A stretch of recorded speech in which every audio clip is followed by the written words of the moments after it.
Today, we are talking about why we do not have to fear. Why we do not have to fear. You know, there's a lot of things in this world that we could be afraid of. And if you're wondering about what are some things that maybe your friend or your spouse is afraid of, start asking them about their backup plans. Because backup plans are, I've found, usually in the greatest area of stress for people. That they have all these backup plans because they can't imagine what would happen if, for example, a hacker comes and takes all your money, or you lost your job. Well, what are you supposed to do? Well, that's a great area of stress for them, so they've thought about it, and they've thought about it a lot. And so they have all these plans of what they would do next. And man, we have backup plans for everything. I was talking to someone not too long ago, and they had a big date, and I said, man, are you excited for your date?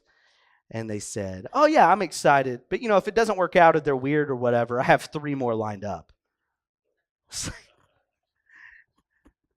I'm like, what? Why are you even going on this date? What's even the point if you have all these other suitors lined up? The major issue with backup plans, which by the way isn't a backup thing or isn't a bad thing, but backup plans, what happens is it makes you to where you always have one foot out the door. You can't totally be loyal to your job when in the background you're looking for other jobs. You can't be loyal in dating somebody when you have 3 other people lined up to date you if it doesn't work out. And unfortunately, we do the same thing with God. In fact, I think that we take one step further with God to where we don't have a backup plan for God. God is our backup plan. We have all these plans that we came up with ourselves. We did everything in our own power, with our own resources.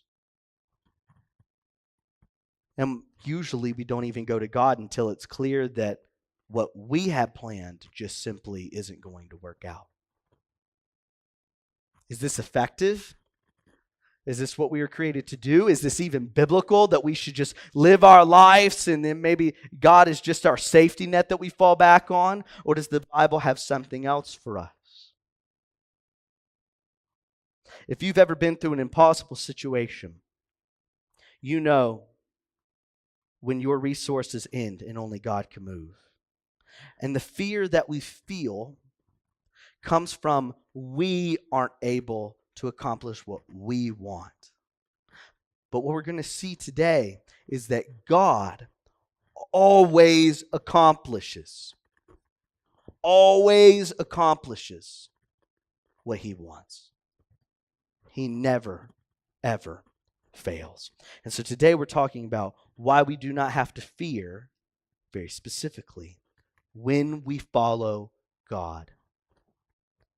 So what I want to do is I want to take you through the first 20 verses of Isaiah, and we're going to break down exactly what it says and then what it means for us. And then I'm going to give a lot more application and meaning on the back end of that. So let's go ahead and read what it says. Isaiah chapter 41, verse 1, it says, "Listen to me in silence, O coastlands." Now, who are the coastlands? The coastlands are just talking about everybody who's far off from God. Right? Where are usually the coast? It's not in the middle of the country, it's on the far ends. And so when it says, "Oh, coastlands," it's talking about people who are far away from God. So it says, "Listen to me in silence, O coastlands. Now let the people renew their strength. Let them approach, then let them speak. Let us together draw near for judgment." So what God's saying is, let's have a trial. Let's have a test. You who are far away from God, you take your time. You get as strong as you can. You take as much time as you need and rest. And then when you're ready, come to me and we're going to see what actually works in this world. Is it your resources? Is it the things that you normally trust in? Or is it something else? Verse 2. "Who stirred up one from the east, whom victory meets at every step? He gives up nations before him. so that he tramples kings underfoot. He makes them like dust with his sword, like driven stubble with his bow. He pursues them and passes on safely by paths his feet have not trod. Who has performed and done this, calling the generations from the beginning? I, the Lord, the first and the last, I am he. So what he's saying is, here's the test. Everyone's worried because there's this big power from the east. And it's coming and it's defeating everybody. And so when you've looked at your resources and you've looked at everything that you have, you're going to look at it and go, oh, well, we should be able to defend. In fact, we shouldn't even have to worry about it. Those nations that they have to come through are so much even bigger and stronger that they're going to be taken out. And yet, army after army, nation after nation, this power from the east is coming, and no one's able to stop them.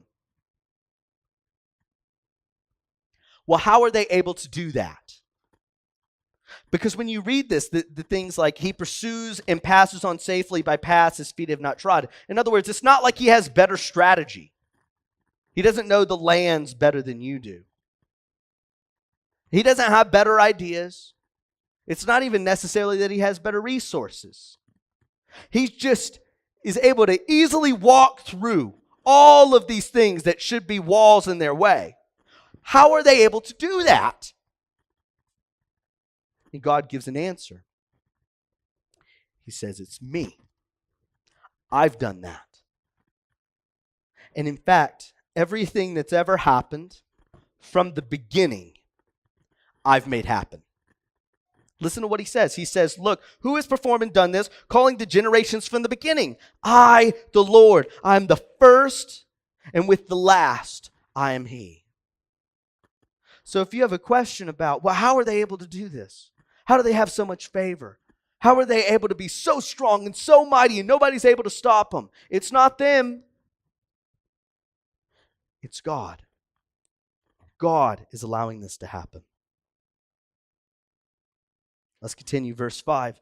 The coastlands have seen this, and they're afraid, and the ends of the earth tremble, and they have drawn near and come.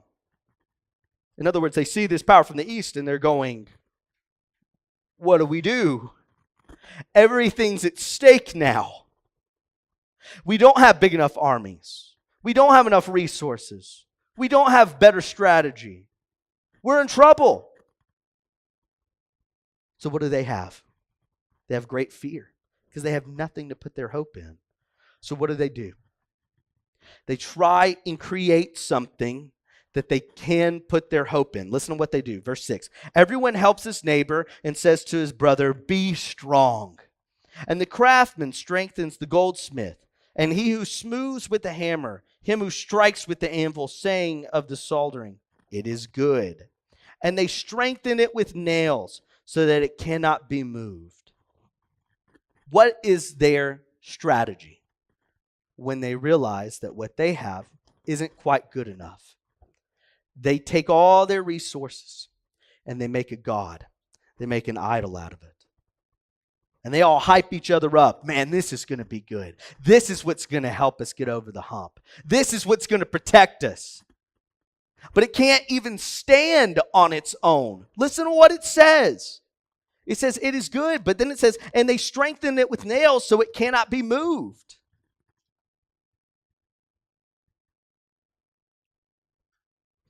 Understand, this is what we do.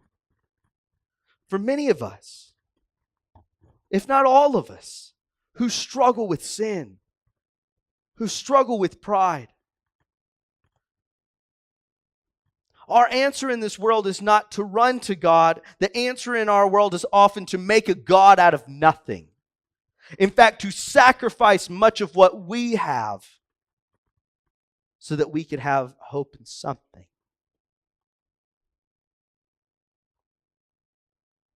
We know that God is in control. And it's not just like a sort of control. It's like total, absolute control. And yet, how often do we go to God with all of our plans? What I see much of the time is people make all these plans of their own, And they come to us, and we often cheer. For example, well, we're having a baby. What a wonderful thing. We're getting married. Oh, that's incredible. I'm going back to school, or I'm quitting my job, or I'm taking a new job, or we have all these things, and we would say, yes, that's going to do it. You've been having money troubles all this time. Well, you go back to school, man. You're going to find that job, and it's going to be good, and blessings on you, right? Yeah, it's blessings if God decides to bless it. It's blessings if it happened to be within the will of God to begin with. You know, I've graduated with a ton of different people from a bunch of different schools, and I'm always interested to see what they major in and then what they actually do as a job. I have so many friends that they go to school for seemingly forever, spend tens of thousands of dollars, and then do a job that has nothing to do with the major that they majored in. Was it because they had a bad major? No. Was it because they don't want to do that job? No. The answer is, it's because God had other plans for them. Now, it might have been part of God's plan that they get one major and then they do another thing and they're able to use that. But I'm afraid often we just make up plans. We say, this is what I'm going to do. God bless it. And then we're angry and we're frustrated. And we don't understand when God just doesn't bless what we want.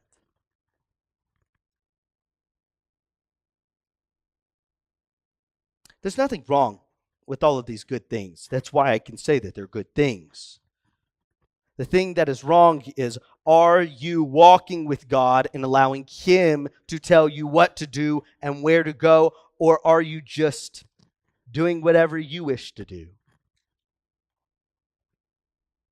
Because if you're just doing whatever you wish to do and trying to make backup plans and you're trying to make yourself have a hope in this world outside of God, you're no better than these men who are just saying, come on, you could do it. Make this idol. And then you have to nail it down because it's not worth anything. The truth is the truth. The truth is the truth, no matter what you think about it. And the truth is, God is so much bigger than you believe He is, and you are so much smaller than you could ever imagine. That's not a fun message. That's not a message where I just go, God's going to bless you and health, wealth, and prosperity to you, brother and sister. And if, just stay close to God and He'll give you everything that you want. No, the truth is the truth. And the truth is that God is in control. Jesus is alive. And now we have to shape and form our lives based on these truths.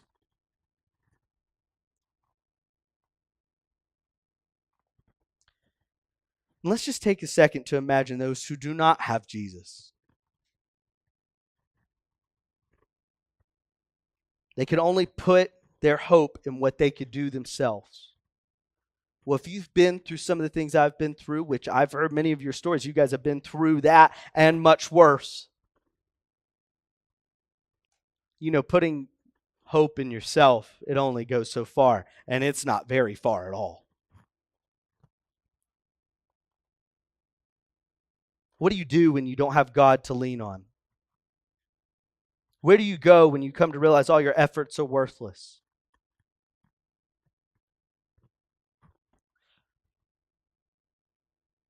This American dream that we say that we just need to try harder and put our heads down and we'll get through it, that's not enduring. It's something that we pride ourselves on, but it's not biblical. I'm not saying don't try. I'm not saying don't do your best. But make sure that you're going to God first and make sure you're at least going in the right direction. This is what scares me, right? So there's a lot of people, they don't have Jesus, and then what do they put their hope in? But then, according to Barna, one of their studies that they did in 2019, so only a few years ago, almost half of millennials, people my age and a little bit older, almost half, 47%, say that it is wrong to share one's personal beliefs with someone of a different faith in hopes that they will one day share that same faith. Half of people my age, half of the people who are Christian, like me, say that it is wrong to share their faith with other people. Why? Are you kidding me?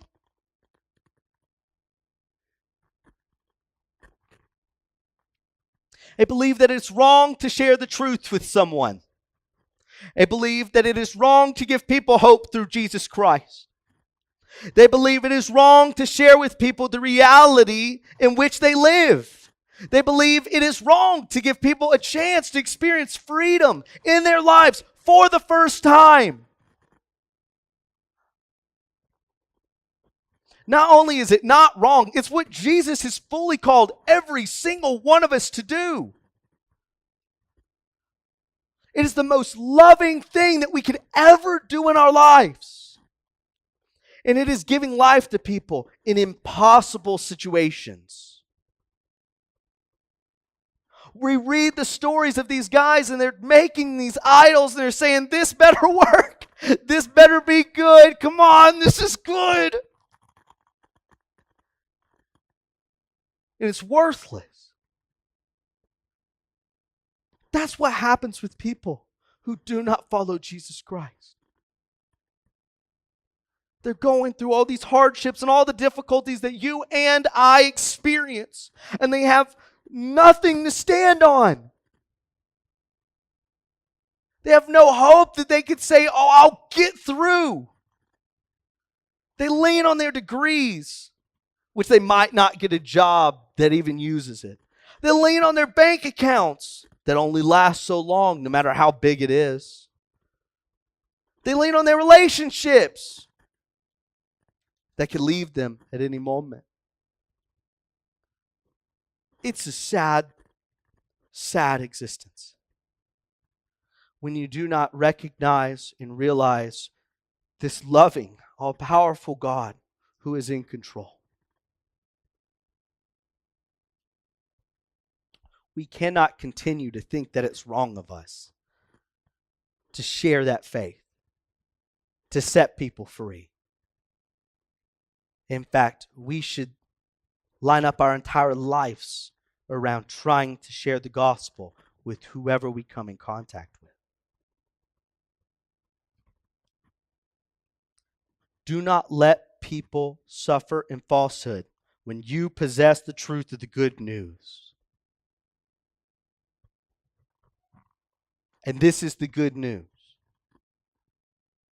This is who God is and what God says. Look at verse 8. It says, but you, Israel, my servant Jacob, whom I've chosen, the offspring of Abraham, my friend, you whom I took from the ends of the earth and called you from the farthest corners, saying to you, you are my servant, and I have chosen you, and I won't cast you off.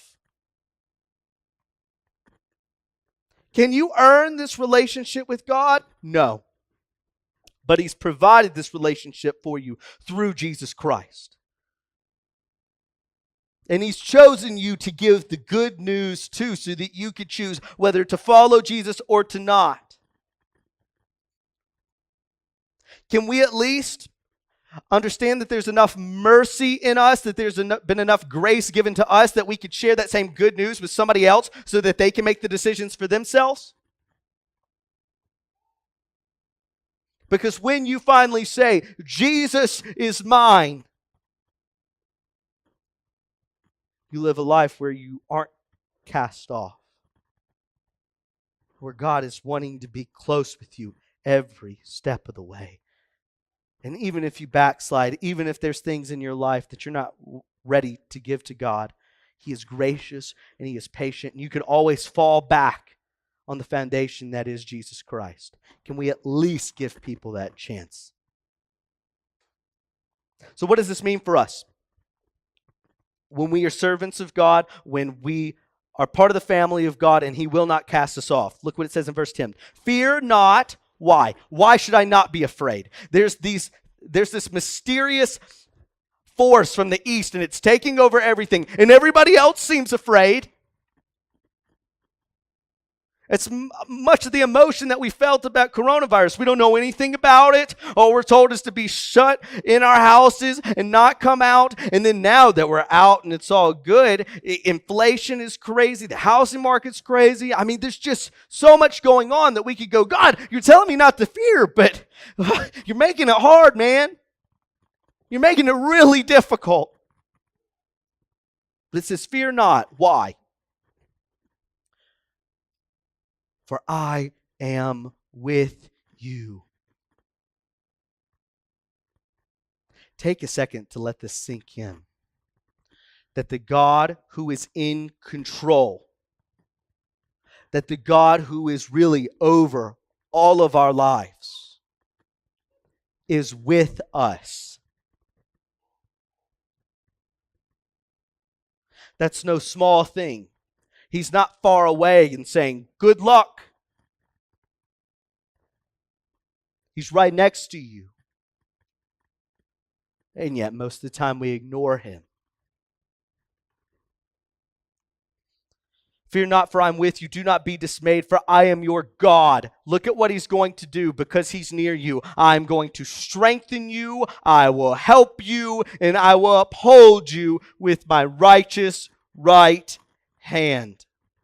This doesn't mean that you won't go through difficulties. This doesn't mean that you won't have to go through hardships, but it's saying through everything that you go through, that God will take care of you, that he will strengthen you, that he will help you through it, that he's holding you up even now, whether you want to recognize it or not. We don't have to be afraid, though life seems to be crashing down around us. We don't have to be afraid, though it feels like everyone else is. When we are walking close to God, we can be sure that God is walking close to us. So what does it look like when he strengthens us and helps us and upholds us? This is verses 11 through 20. It says, behold, all you who are incensed against you shall be put to shame and confounded. Those who strive against you shall be as nothing, and they'll perish. You shall seek those who contend with you, but you will not find them. Those who war against you shall be as nothing at all. For I, the Lord your God, hold your right hand, and it is I who say to you, fear not, I am the one who helps you. If anybody can help today, it's me. I will take care of all of it. Verse 14.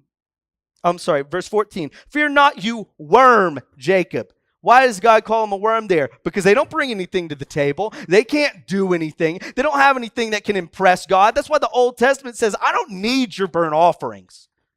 I don't need your sacrifices. I need you to give me your heart. I need you to want to be close to me. I'm God. I'm good. I don't need you. You're a worm. But I'm still going to walk with you, and I'm going to be your strength, and I'm going to be your help through everything. It says, I'm the one who helps you, declares the Lord. Your Redeemer is the Holy One of Israel. Behold, I make you a threshing sledge. This is so cool. I make you a threshing sledge, new and sharp and having teeth, and you shall thresh the mountains and crush them, and you shall make them hills like chaff. In other words, if there are mountains in front of you, if there are things in your way from being able to follow God, the things that you go, this is impossible, this is too big, God's actually going to use you, if you will walk in faith, to be able to knock down the mountains like it was nothing to begin with. Can we understand the power that God's talking about right here? You worm that brings nothing to the table, God's still going to use you, and he's going to knock out everything that's possibly in the way, that he can do the impossible through you, but you got to walk close to him. You got to be trusting in him. You can't be making your other gods. You can't be trying to do your own agenda. But if you're doing what God says, you don't have to fear. He's going to take care of everything for you, and he's going to use you to do it. And you shall winnow them, and the wind shall carry them away, and the tempest shall scatter them. And you shall rejoice in the Lord, and the Holy One of Israel you shall glory. Look what else he'll do. When the poor and needy seek water, and there is none, and their tongue is parched with thirst. I know some of you have been there. It says, I, the Lord, will answer them, and I, the God of Israel, will not forsake them. What is he going to do? I will open the rivers on the bare heights and in the fountains in the midst of the valleys, and I will make the wilderness a pool of water and the dry land springs of water. And I will put in the wilderness the cedar and the acacia and the myrtle and the olive. And I will set the desert, the cypress and the plane and the pine together. And they will see and know and may consider and understand together that the hand of the Lord has done this, and the Holy One of Israel has created it. So not only will he use you to be able to take out the impossible things, God will provide for you in impossible ways. I want to show you a picture. This is what the wilderness looks like. This is it. It looks more barren than Pueblo West, doesn't it? This is what he's talking about. And he's saying, you see how it's dry? You guys know dryness. He says, I am going to open up rivers in this. You see all the valleys? I'm going to bring springs forth. There's going to be so much water you don't know what to do. And in fact, on all this barren and dry land, he's saying, I'm going to plant orchards. All of this will be covered with trees. And not just any tree. Water-hungry trees. But it will be fine. It will be taken care of. It's not even a big deal. Because God has provided so much for you. And everything that you'll need will be provided in the driest of lands. When we say that God is in control, we mean that God can do anything.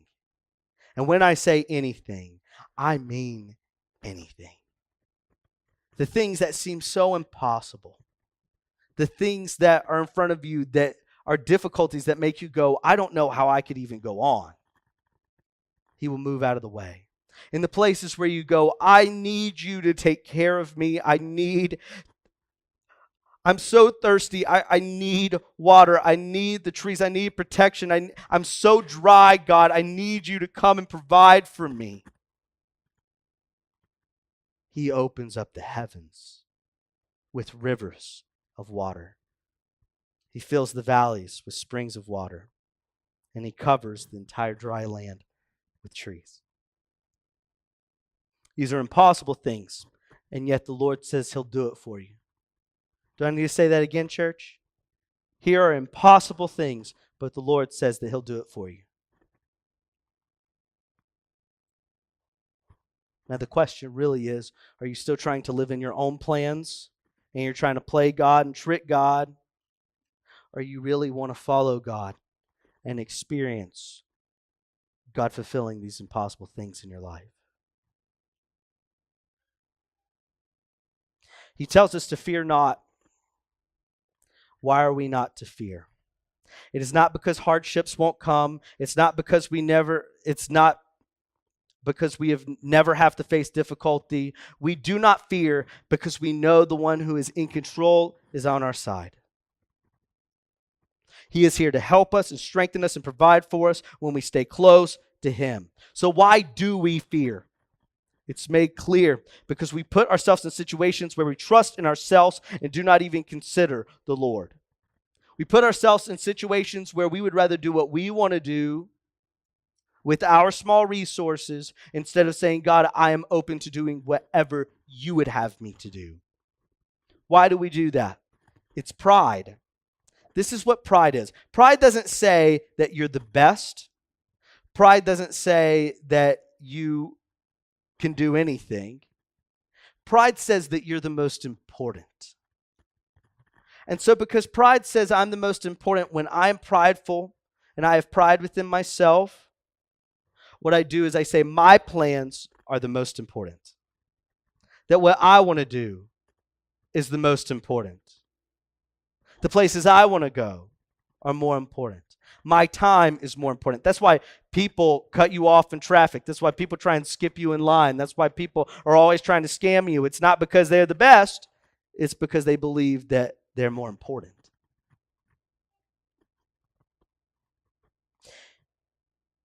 Instead of asking God what we should do, we just decide to do whatever we want. And so what we end up doing is we put God into categories of our life. That God can have his say in religious things. God can have his say when I'm at church. God can have his place in my life. But the problem is when God's not the God of all of your life, we try and put him in a smaller and smaller and smaller box so we could put it in our pocket so that we could take him out whenever we want and say, okay, God, now I'm really in trouble. Okay, now get back in your box so I could kind of go and do my own thing. So what happens is we make God a lot smaller than what he actually is. And in relation to that, we make ourselves way more important and make ourselves way bigger. We think that we're way more awesome. But the truth is, God is in control of everything. God is bigger than we could ever imagine. And we are so much smaller than we would ever care to admit. That's why in Isaiah, he's calling the Israelites worms.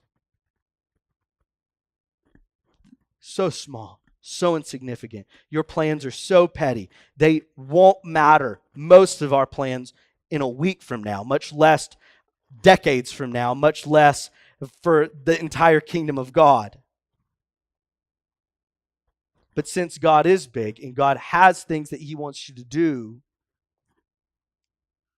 when we follow God's direction, we can do things that last. We can do things that matter. And with God's power, he will start to clear away the impossible things that keep us from those things. I want to give you two things that Jesus said that seem very contradictory. And I want to show you how Isaiah brings these two things together. Okay? Jesus told his disciples, if anyone would come after me, let him deny himself and take up his cross and follow me. And we've been over that. What does it mean to deny yourself? It says, my wants, my dreams, my agenda, it's gone.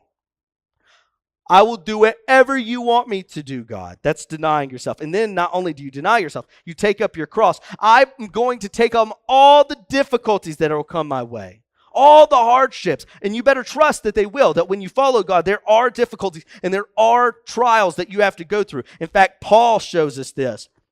He says, indeed, all who desire to live a godly life in Christ Jesus will be persecuted. So we carry that cross and we say, God, I know that I'm having to take on some hardships. God, I know my agenda is no longer my own. And when you're able to do that, then it says, then follow me. Then you could really start following me.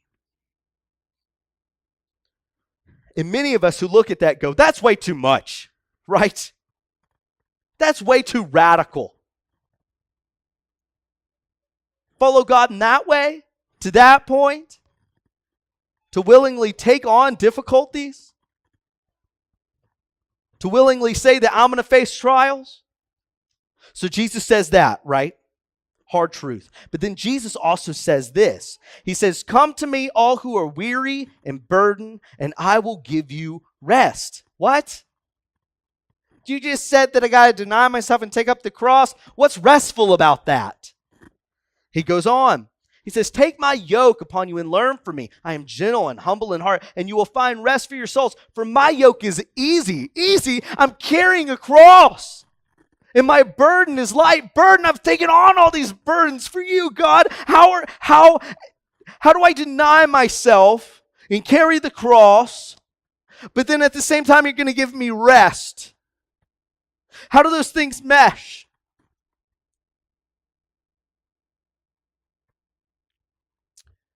And the truth is, because we have to learn to deny ourselves and take up the cross, we're denying ourselves because all the things that we want are so petty in relation to what God has created us for. And that's a hard truth to swallow. And then we're able to take up the cross because when we come face to face with God, we realize, wow, this is really all worth it. All of my struggle, all of my difficulty, everything that I'm going through, it's so worth it. Our burden is light because the whole world does not begin and end with us. We don't have to carry all the stress that we normally have to carry because God's taking care of us. We find rest because we realize that Jesus' yoke is easy, because we're no longer trying to live in our own power. We now get to live in God's power, how He created us to live. And we don't have to fear about anything because God is taking care of all of it. This is a total commitment that God is talking about. Total commitment, our whole lives. But it's what we were created for. And it's the very place that we'll find rest.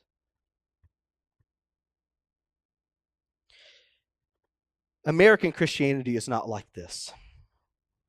And I say it could be more. I just really know American Christianity, because I've been, you guys know, about everywhere.